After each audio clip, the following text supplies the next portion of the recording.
Hey, it's Michael at Flat 6 Motorsports, and today we're going to be showcasing some Öhlins TTX on the 718 GT4.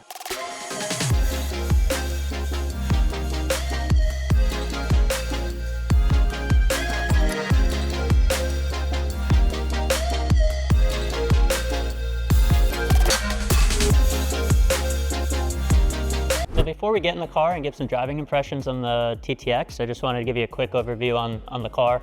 This customer's been to us a few different times. The car primarily spends its life on the track, but he does drive to and from the track, so it was important that we keep it still streetable. So we did some basic stuff. We have our Flat 6 OAPs, very common upgrade on these cars, paired with a Soul valved exhaust, and then also an M Engineering tune. That combination on these GT cars is a really well-balanced power level and drivability. But other than that, he wanted something a little bit more substantial suspension-wise. He's going to be doing Sebring quite regularly. He moved down here recently from Ohio. He's an instructor out there, so he wanted something that is a little bit more substantial than the standard PASM setup and also has a lot more adjustability. So let's get into it. All right, guys, so we are in the GT4. Just wanted to give some quick driving impressions of this product, the TTX. We feature Öhlins quite a lot on this channel. We're actually at Öhlins North America earlier this year with our Carrera T. If you haven't seen that, I definitely recommend checking out that video on our channel. But this would, normally in our builds, we do the Öhlins Road and Track, which, as the name would imply, is a great alternative, for guys that want something a little bit more substantial than stock suspension, especially if you want to get rid of PASM and the electronic dampeners and have something a little bit more consistent, manually adjustable. This would be the next level of that, right? So the TTX is really Öhlins, one of their flagship technologies and designs. It's a twin tube technology and a through rod like strut or suspension. So the benefits being, normally your most common suspension out there is what's called like a single tube. So basically everything is housed in a single tube, including the valving. And basically what that means is as you make rebound or compression adjustments, they're not one-to-one to each other. They're not isolated from each other. So if you make a rebound or a compression adjustment, let's say you adjust compression, it does have some bleed over effect on rebound. So when you make a compression adjustment, it does have an effect on rebound, even though you haven't adjusted the rebound. And that's just the nature of the design. What the twin tube design does is it completely isolates rebound from compression. So when you make a rebound adjustment, it's only affecting rebound, and when you make a compression adjustment, it is only impacting compression. So the benefit there being consistency. It's also, the TTX is configurable in a lot of different ways. Normally it, by default, comes in a standard two-way adjustable. So basically what that means is two-way is just rebound and compression. You can adjust rebound, you can adjust compression, obviously ride height as well. This is a four-way configuration, so this has high speed and low speed rebound and compression. So you can isolate 4 different types of adjustment. And there's also a really trick 5-way option that this comes with, which adds a blow-off valve. So effectively what that means is under heavy compression, so let's say you're at the track, you hit a curb, you're taking curbs, generally that's the fast way around. It can get pretty brutal on some tracks depending on how big those curbs are, and that goes straight into the chassis. Öhlins offers a 5-way blow-off, which would basically, it bypasses all the valving under extreme compression and allows the strut to compress quickly, absorbing that big impact. So it's really trick stuff.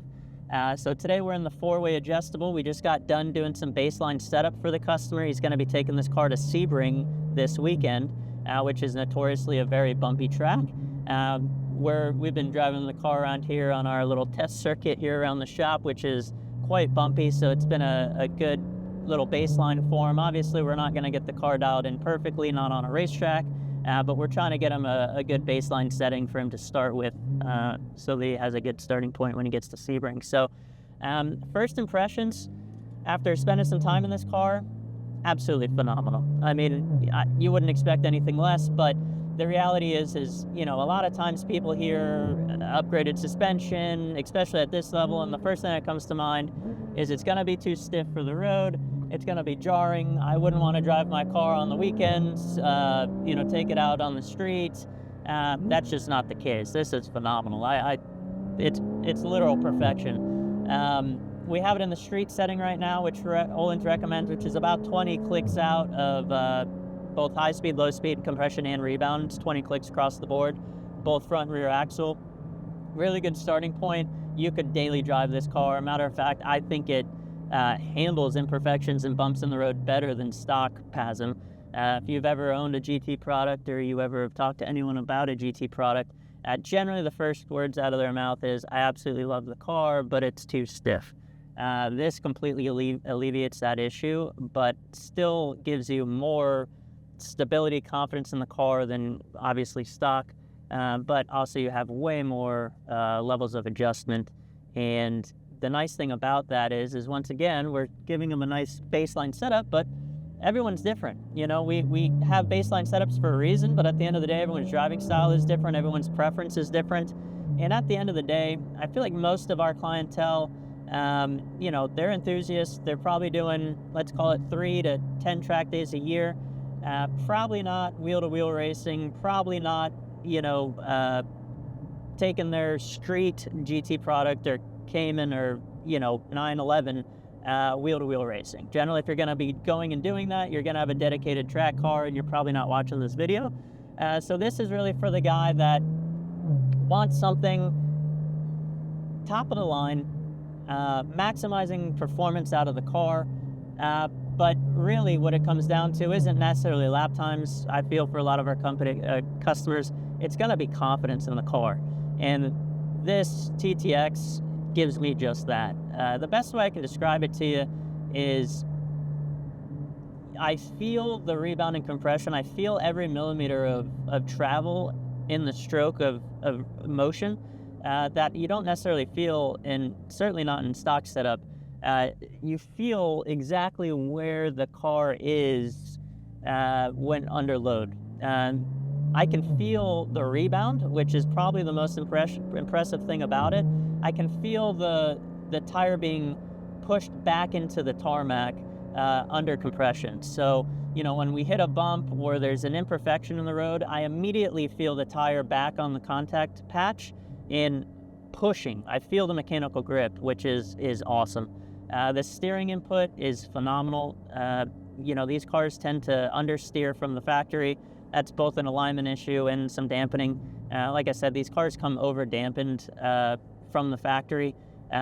So this is just that perfect balance of dampening, but a tremendous amount of mechanical grip now, and you feel it, which is really what it all comes down to is how do I feel when I'm driving the car, right? And I feel like a lot of our customers, you're a Porsche owner, the reason why you own these cars is for the driving experience and for the feel that it gives you. And we're not trying to reinvent the wheel here when we modify P cars. We just want to enhance what's already there, and that's exactly what the TTX is doing here. And it's making that Porsche feel that we've all experienced. You know what I'm talking about. It ramps that up to 11, and it's phenomenal. So let's just let's push it a little here. This is a really bumpy section here, and I mean it's undulating like crazy, but it handles it, which is awesome. So we have a little turnoff coming up here. So there's a pretty big curb and bump up here, so we're gonna just see how it eats it. Good. Completely flat. Very bumpy corner here on exit.